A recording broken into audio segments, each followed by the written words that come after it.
नमस्कार दोस्तों, स्वागत है आप सभी का आपके अपने YouTube चैनल VBDR ग्रुप में। दोस्तों, जानेंगे आज का मार्केट का मूड माहौल क्या रहा पूरे दिन और क्या रहेगा कल का मूड माहौल हमारे निफ्टी का, और जो 5 शेयर्स आपके साथ में डेली में एनालिसिस शेयर करता हूं दोस्तों। तो आप देख सकते हैं स्क्रीन पे, हम चलते हैं सीधा निफ्टी पर। सबसे पहले दोस्तों देखिए, मैं आपको सिर्फ एक ही बात बोल रहा हूँ दोस्तों कि देखिए, कभी भी मार्केट आपको ये नहीं बोलेगा कि ये अच्छा समय है ख़रीदने का, आप ख़रीद लीजिए, या ये बुरा समय है, आप मार्केट से निकल जाइए।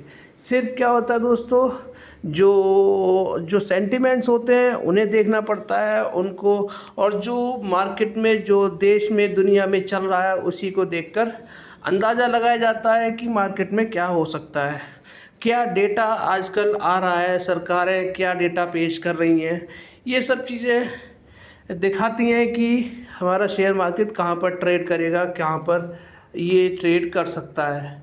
तो दोस्तों मैं तो सिर्फ आपके साथ में एक ही चीज़ के लिए अभी बोल रहा हूँ कि आप अच्छे स्टॉक्स में ख़रीद कर बैठ जाइए, क्योंकि आ रहा है इलेक्शन 19 अप्रैल से शुरू होने वाले हैं। मेरी आप हर वीडियो में आप देखेंगे, मैं आपको सिर्फ एक ही चीज़ शेयर करता हूँ जिस पे ज़्यादा स्ट्रेस डालता हूँ, आपको बताता हूँ कि इलेक्शन दोस्तों, इलेक्शन 19 अप्रैल से शुरू हो जाएंगे। 4 जून को, 1 जून को आखिरी इलेक्शन होगा, आखिरी वोटिंग होगी, और 4 जून को हमारे इलेक्शन के रिजल्ट आ जाएंगे, जिस इलेक्शन में ये तय माना जा रहा है दोस्तों कि बीजेपी सरकार की तीसरी बार वापसी होने जा रही है, और एक अच्छी बम्पर सीटों के साथ में वापसी होने जा रही है। तो जब सरकार की वापसी हो रही है तो दोस्तों ये शेयर मार्केट के लिए अच्छा माना जाता है, क्योंकि जो ऑनगोइंग स्कीम्स होती हैं, प्रोजेक्ट्स होते हैं, वो कंटिन्यू होते दिखाई देंगे, नए प्रोजेक्ट्स आते हुए दिखाई देंगे, सरकार की स्टेबिलिटी दिखाई देगी। तो जब गवर्नमेंट की स्टेबिलिटी रहती है तो शेयर मार्केट भी स्ट्रॉन्ग रहता है, मजबूत रहता है। तो दोस्तों अब मैं आपको बता दूं, एक तो बजट आने वाला, एक तो हमारा इलेक्शन का टाइम पीरियड शुरू हो चुका है, दूसरा हमारे फॉरेक्स लाइफ टाइम हाई पर है। तो दोस्तों अभी क्या कर रहा है, मार्केट कंसोलिडेट कर रहा था। कंसोलिडेशन के बाद में आप अगर नोट करेंगे डेली बेसिस पे, तो मार्केट धीरे धीरे करके अब ऊपर की तरफ बढ़ रहा है। पहले लोगों को पैनिक किया गया, पैनिक करने के बाद में अब धीरे धीरे आप भी देखेंगे तो मार्केट ऊपर जाता हुआ दिखाई दे रहा है। अब बात करते हैं आज की निफ्टी की। निफ्टी में क्या रहा दोस्तों, आप देख सकते हैं कि प्रीवियस क्लोज था 22,004 का, और जो आज की रेंज रही दोस्तों 22,052 से लेके 22,193 के बीच में निफ्टी ने ट्रेड किया, और जो क्लोजिंग दी है दोस्तों 118 पॉइंट की लगभग आधे % की तेज़ी के साथ में निफ्टी ने क्लोजिंग दी है, और जो ओपनिंग हुई थी 22,053 पे आज हमारा मार्केट ओपन हुआ था। और बाद में आप देखेंगे दोस्तों प्रॉफिट बुकिंग आई। मैंने आपको कल भी बताया था कि मार्केट में profit booking, sell on rise का जो सेंटिमेंट है वो बन रहा है दोस्तों। कल के लिए भी यही सेंटिमेंट है कि कल भी सेल ऑन राइज पे सेल ऑन राइज के सेंटिमेंट्स हैं। मार्केट ऊपर जाने के बाद में प्रॉफिट बुकिंग आने के चांसेस हैं कल के बाद में, क्योंकि सैटरडे संडे वगैरह छुट्टी भी रहेगी, तो मार्केट में लोग प्रॉफिट बांध कर निकलने की कोशिश करेंगे, क्योंकि लंबी छुट्टी होती है, कोई ना कोई नेगेटिव खबर आती है, तो फिर पोजीशन कंटिन्यू लोग नहीं रखना चाहते हैं। तो इसीलिए दोस्तों कल भी जो सेंटिमेंट्स हैं वो सेल ऑन राइज के अभी बनते हुए नज़र आ रहे हैं। देख लेते हैं कैसे किस चीज़ों की वजह से मैं आपको बोल रहा हूँ दोस्तों। सबसे पहले तो आप देखेंगे डाउ जोन्स में आप देखेंगे दोस्तों 232 पॉइंट की तूफानी तेज़ी अभी दिखाई दे रही है। लगभग 0.6% की तेज़ी के साथ में डाउ जोन्स अभी ट्रेड कर रहा है। अब हमारे फ्यूचर्स देखेंगे, हमारे फ्यूचर्स की क्लोजिंग हुई है 22,355 पे, और इंडेक्स ने क्लोजिंग दी है दोस्तों कहाँ पर, 22,123 पे आप देख सकते हैं। तो लगभग 200-250 पॉइंट की तेज़ी आप देख सकते हैं, 22,123, 223 और 323 और 25, यानी कि 225 पॉइंट की इसमें अभी फ्यूचर्स में और निफ्टी इंडेक्स में डिफरेंस दिखाई दे रहा है। तेज़ी के साथ में फ्यूचर्स ट्रेड करते हुए दिखाई दे रहे हैं। वहीं अगर हम देखें दोस्तों कि गिफ्ट निफ्टी क्या कह रही है दोस्तों, गिफ्ट निफ्टी के बारे में हम देख लेते हैं। गिफ्ट निफ्टी अगर आप देखेंगे तो दोस्तों 22,190 पे भी ट्रेड करता हुआ दिखाई दे रहा है। तो अभी हमारे जो सेंटिमेंट्स बन रहे हैं दोस्तों, वो कल के लिए गैप अप के सेंटिमेंट्स बन रहे हैं सकता है, और इसके बाद में लास्ट मोमेंट पे आप देखेंगे तो प्रॉफिट बुकिंग आ सकती है, जैसे कि आज आपने देखा बहुत तेज़ी से प्रॉफिट बुकिंग देखने को मिली। अब बात करते हैं दोस्तों कमोडिटी मार्केट की। कमोडिटी मार्केट में मेरा एक ही कंसर्न रहता है दोस्तों, क्रूड ऑयल। क्रूड ऑयल को आप देखेंगे इसमें अभी भी तेज़ी बनी हुई है, 80 रुपये के ऊपर बना हुआ है, लगभग 82 के आसपास, $82 के आसपास में ये अभी भी ट्रेड कर रहा है। तो दोस्तों ये चिंता का विषय है, क्योंकि इसको हम क्रूड ऑयल को इंपोर्ट करते हैं और इंपोर्ट करने के बाद में ये जितना तेज़ मिलेगा दोस्तों उतनी ही हमारी देश में महंगाई बढ़ती हुई दिखाई देगी। तो ये चिंता का विषय बना हुआ है। ये एक फैक्टर है दोस्तों सेल ऑन राइज का। गैप अप खोलेंगे, गैप अप के बाद में प्रॉफिट बुकिंग आ सकती है। करेंसी में देखेंगे दोस्तों तो करेंसी हमारी काफ़ी अच्छा हाई बनाने के बाद में करेंसी में कमज़ोरी आई। कमज़ोरी आने के बाद में अब काफ़ी स्ट्रॉन्ग हमारा करेंसी 83.6 पे जाने के बाद में कल और आज में अगर देखेंगे तो इसमें डॉलर में कमज़ोरी दिखाई दे रही है और हमारी करेंसी में थोड़ी सी मजबूती दिखाई दे रही है। तो ये अच्छा संकेत है दोस्तों। तो ये अगर 83 के नीचे ट्रेड करेगा तो दोस्तों तो और अच्छा रहेगा, क्योंकि हमारे फॉरेक्स लाइफ टाइम हाई के आसपास ही हैं, लगभग $3 बिलियन से हम लोग कम हैं। तो जैसे ही दोस्तों इसमें कमज़ोरी आएगी डॉलर में तो हमारी करेंसी मजबूत आएगी। दूसरी बात दोस्तों, कल जीडीपी का डेटा आने वाला है। तो जीडीपी का डेटा अगर 8.4 आया था पिछली बार, तो अगर 8.4 से बढ़कर आता है तो ये अच्छा रहेगा, और इससे गिर कर आता है तो मार्केट इसको नेगेटिव ले सकता है, तो प्रॉफिट बुकिंग आ सकती है। अब दोस्तों बात करते हैं क्रिप्टो करेंसी के बारे में। क्रिप्टो करेंसी में देखेंगे दोस्तों तेज़ी के बाद में हल्की फुल्की प्रॉफिट बुकिंग दिखाई दे रही है। 69 के आसपास आप देखेंगे तो ये हमारा 69,000 के आसपास में बिटकॉइन ट्रेड करता हुआ दिखाई दे रहा है। 70-71 हज़ार के बाद में इसमें प्रॉफिट बुकिंग आई है। तो हल्की फुल्की प्रॉफिट बुकिंग आपको हर किसी में देखने को मिल रही है दोस्तों। दे रही है क्रिप्टो करेंसी में, तो ज़्यादा बड़ा पेन मेरे हिसाब से नहीं है। अगर आप देखेंगे तो कुछ एक में तेज़ी भी है, आप शिबा इनू देख सकते हैं, लेकिन ज़्यादातर में आप देखेंगे तो प्रॉफिट बुकिंग आ रही है। तो लेकिन ज़्यादा बड़ा पेन इसमें दोस्तों नहीं है, क्योंकि तेज़ी के बाद में लोग प्रॉफिट बुक करते हैं। बॉन्ड मार्केट में देखेंगे दोस्तों तो यहाँ देख सकते हैं 10 ईयर बॉन्ड यील्ड 0.5% के आसपास डाउन है, 0.5% 30 ईयर, और लगभग 0.5% के आसपास ही 2 ईयर बॉन्ड यील्ड यूएस का दिखाई दे रहा है। तो दोस्तों ये एक अच्छा संकेत है, क्योंकि ये जो बॉन्ड यील्ड जो नेगेटिव दिखाई दे रहा है, और डाउ जोन्स आप देखेंगे यहाँ पर, ये डाउ जोन्स दोस्तों इसमें तेज़ी दिखाई दे रही है। तो ये संकेत ये दे रहे हैं, अभी फ़िलहाल जो संकेत दे रहा है वो ये दे रहा है दोस्तों कि महंगाई का डेटा बढ़कर आ सकता है। सॉरी, महंगाई का नहीं, जीडीपी का जो यूएस का डेटा है वो बढ़कर आ सकता है। तो यानी कि अगर जीडीपी में स्ट्रॉन्ग है, यानी कि जो प्रोडक्शन है और जो ग्रोथ रेट है वो एक अच्छा माना जा रहा है देश का, तो इसीलिए तेज़ी दिखाई दे रही। तो ये अभी फ़िलहाल तो अच्छा संकेत है दोस्तों।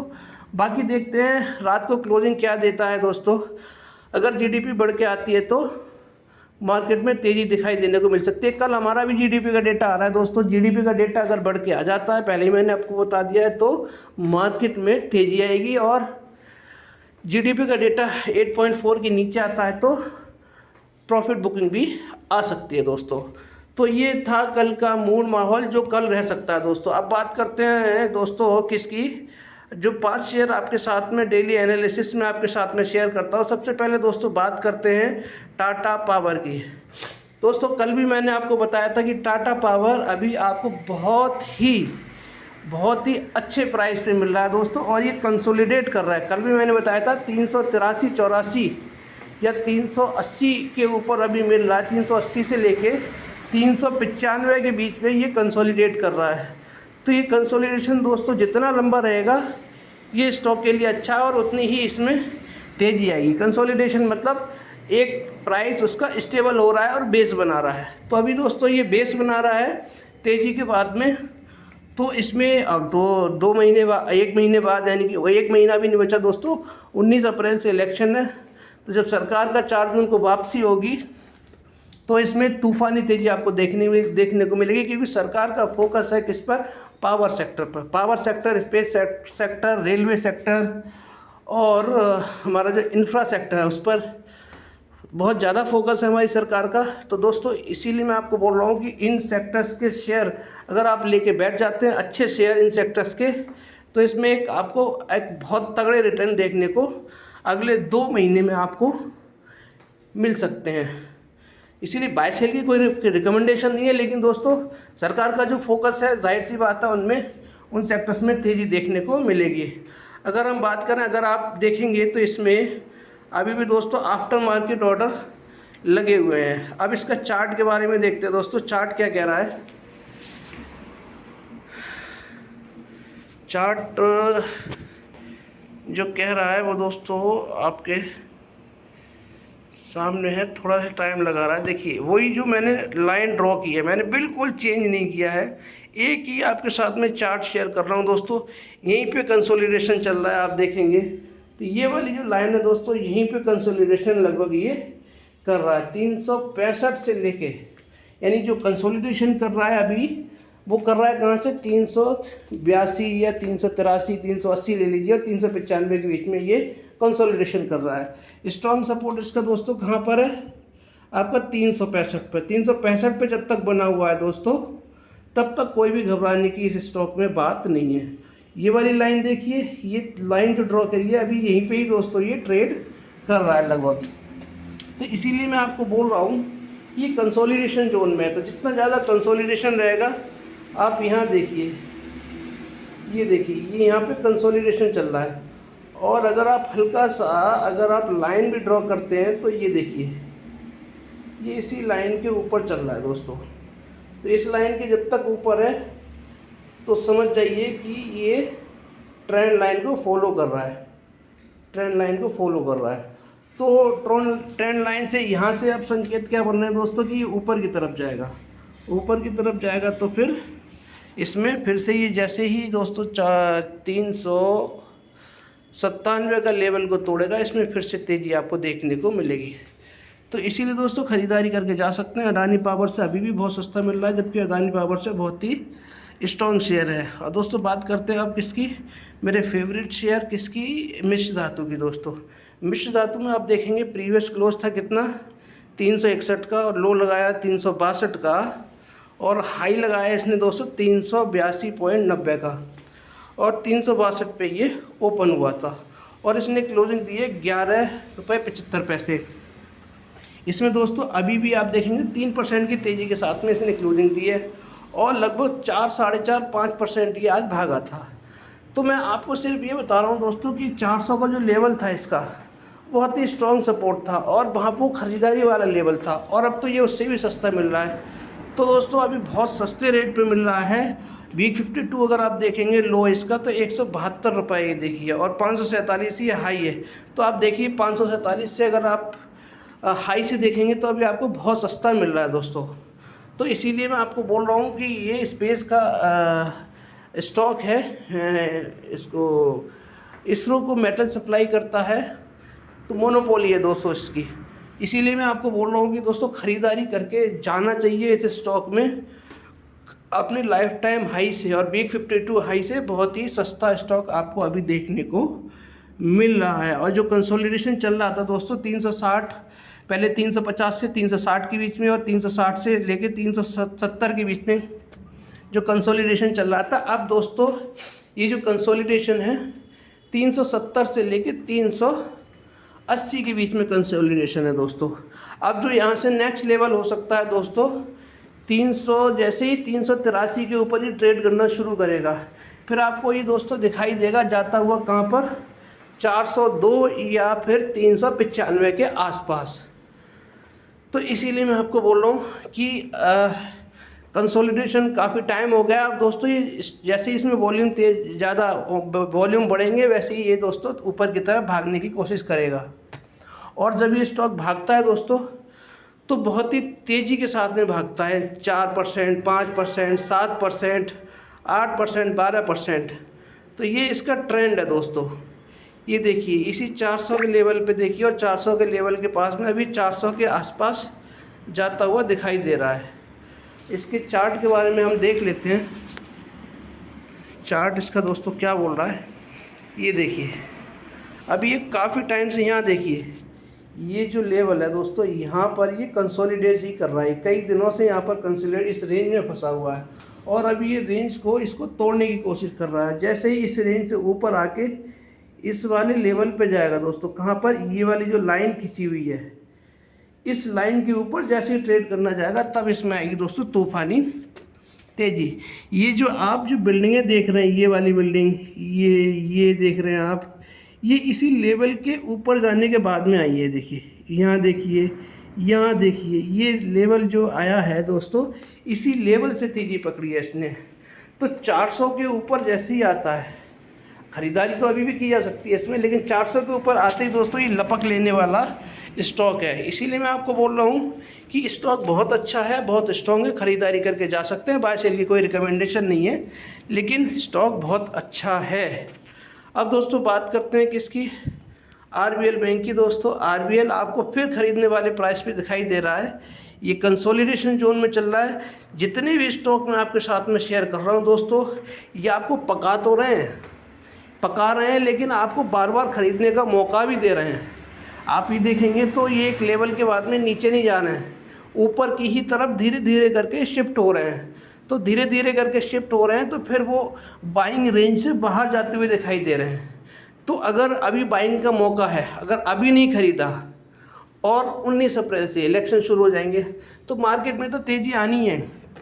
फिर सिर्फ हाथ में हमारे सामने क्या रह जाएगा, पछतावा, अगर हम नहीं खरीदते तो कि हमने गिरी हुई मार्केट में क्यों नहीं ख़रीदा। लोग मार्केट में सेंटीमेंट फैलाते हैं नेगेटिव, जिसकी वजह से पैनिक आता है। लोग जो छोटे इन्वेस्टर्स हैं हमारे जैसे, वो बेचकर निकल जाते हैं। लेकिन कुछ चीज़ें फैक्ट्स पे चलती हैं। फैक्ट्स मैंने आपको बता दिया, इलेक्शन होने वाले हैं और हमारी इकोनॉमी एकदम स्ट्रॉन्ग है, रोबस्ट इकोनॉमी है। फॉरेक्स हमारे लाइफ टाइम हाई के आसपास दिखाई दे रहे हैं और महंगाई हमारी 4 से 6 के बीच में चली रही है दोस्तों। तो सब कुछ तो ठीक है। एक दो फैक्टर्स हैं, जैसे कि मैंने आपको बताया था कि हमारा जो क्रूड ऑयल है, पर क्रूड ऑयल वाला जो कंसर्न है बस, और बाकी तो सब कुछ ठीक ठाक चल रहा है। इलेक्शन होने वाले हैं, इसीलिए दोस्तों आपको बोल रहा हूँ कि अभी एक सबसे सही वक्त है ख़रीदने का। लगभग 3-4 महीने तक टिके रहने का टाइम है। जो टिका रहेगा अभी और ख़रीदारी करके बैठ जाएगा, मार्केट कहीं भी गिरे जाए आए, लेकिन अभी ख़रीदने का वक्त है। जो टिका रहेगा मार्केट में वही पैसा यहाँ से कमाएगा। तो दोस्तों अब बात करते हैं हम किसकी, PIGL के बारे में। PIGL यानी कि पावर स्टॉक। मैंने आपको पहले ही बोला था कि सस्ता स्टॉक है दोस्तों, सस्ता स्टॉक और पावर का स्टॉक है, सरकार की फोकस वाला स्टॉक है। आज आप देखेंगे कि 5% का अपर सर्किट इसने दिखाया है, आप देख सकते हैं यहाँ पर 5% की 55 रुपये, यानी कि आप देखिए इसने कितने शानदार रिटर्न दिए हैं। जिसने प्रॉफिट बुक किया होगा टाइम पे उसने बहुत अच्छा इस सस्ते स्टॉक से कमाया होगा। यानी कि ये 55 से भागा था, 55 से कहाँ पे गया, 77 पे गया।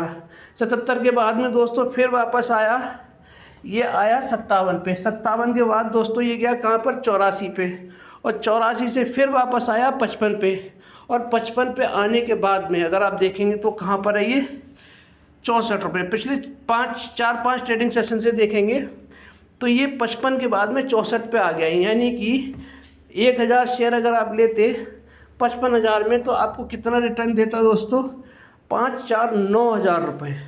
9,000 आप परसेंटेज निकाल के देख सकते हैं कि एक छोटे सा स्टॉक कितना हाई रिटर्न आपको बना के दे रहा है। तो चार्ट शेयर करने की दोस्तों ज़रूरत नहीं है। अब इस ये ऊपर की तरफ शिफ्ट हो रहा है दोस्तों। 64 रुपये पर इसने आज क्लोजिंग दी है, कल भी इसमें अपर सर्किट लग सकता है। मार्केट में तेज़ी बनेगी तो इसमें कल भी अपर सर्किट लग सकता है। और लगभग इसका अपर सर्किट देखेंगे तो इसका जो अगला अपर सर्किट आप देख सकते हैं कहाँ पर है दोस्तों, 67 रुपये 30 पैसे के आसपास में आपको जाता हुआ दिखाई देता है। और अगर इसमें प्रॉफिट बुकिंग आती है तो 60 रुपये 90 पैसे के आसपास आपको ये दिखाई देगा। तो 60 रुपये 90 पैसे जैसे ही गिरावट है दोस्तों, ख़रीदारी करके जाना चाहिए। और जैसे ही 64 के आसपास हो आप बेच दीजिए। यानी कि इतने सस्ते दामों में आपको कितने हाई रिटर्न देखने को इस स्टॉक में मिल रहे हैं। तो कमाने के लिए दोस्तों हल्का फुल्का दिमाग लगाया जाए तो कमाने के लिए बहुत अच्छा स्टॉक है, सस्ते प्राइस में हाई रिटर्न देने वाला स्टॉक है। तो इलेक्शन होने वाले हैं तो जाहिर सी बात है दोस्तों, तेज़ी भी इसमें आएगी ही आएगी, क्योंकि पावर का स्टॉक है। अब दोस्तों बात करते हैं सरकार का दूसरा फोकस वाला स्टॉक, यानी कि रेलवे का स्टॉक है। IRFC यानी कि रेलवे को फंड प्रोवाइड करता है। अभी इसने लगभग 2% की गिरावट दी है, 2 रुपये 85 पैसे की, 142 रुपये 85 पैसे। लेकिन अगर आप देखेंगे तो आज इसने 150 रुपये का इसने जो लेवल है वो टच किया है। 150 रुपये 95 पैसे तक गया था और उसके बाद में मार्केट में प्रॉफिट बुकिंग आई, लास्ट में जाकर उसमें फिर ये नीचे आ गया। यानी कि 145 की क्लोजिंग दी थी, 141 का लो लगाने के बाद में 150 का इसने हाई भी लगाया है। ओपन हुआ था 147 रुपये 50 पैसे पे, 192 रुपये का इसका हाई है। तो दोस्तों अभी ये आपको बार बार मौका दे रहा है, बार बार मौका दे रहा है दोस्तों ख़रीदारी करने का। तो जो ख़रीदारी करके जा रहा है दोस्तों वो प्रॉफिट कमा रहा है। और जो ये सोचेगा कि मार्केट और गिरेगी, कब तक गिरेगी दोस्तों, इलेक्शन सर पे आ चुके हैं। तो अभी क्या है, धीरे धीरे आप निफ्टी देखेंगे, निफ्टी कहाँ गई थी, 700 को छुआ था, यानी कि 21,700 को छुआ था। अभी क्या है 22,000 के ऊपर ट्रेड करना शुरू कर दिया है। तो जो लोग सोच रहे थे कि और गिरेगी, तो अब गिरावट लगभग थम गई है। मार्केट में पैनिक फैलाया गया बबल को देखकर कि मिड कैप स्मॉल कैप में बबल बना हुआ है, वो सब बकवासबाजी थी। और जब बबल बन रहा था तो सेबी कहाँ था? मेरा तो सीधा सवाल सेबी से है कि जब बबल बन रहा था तो सेबी क्या कर रहा था? यानी जिन लोगों ने ख़रीद के डाल दिया स्टॉक, उनका नुकसान ही करवाया ना। जैसे हिंडनबर्ग ने नुकसान करवाया लोगों का, वैसे ही सेबी ने करवाया। तो नया क्या किया, इसने भी वही किया। तो सिर्फ मैं आपको ये बोल रहा हूँ दोस्तों कि ख़रीदारी करके जाइए अच्छे स्टॉक्स में जहाँ पर सरकार का फोकस है। बाय सेल की कोई रिकमेंडेशन नहीं है दोस्तों। ये था आज का एनालिसिस शेयर मार्केट का और निफ्टी का और 5 शेयरों का। तो वीडियो अच्छी लगी तो लाइक से सब्सक्राइब करना बिल्कुल मत भूलिएगा। आपका बहुत बहुत धन्यवाद।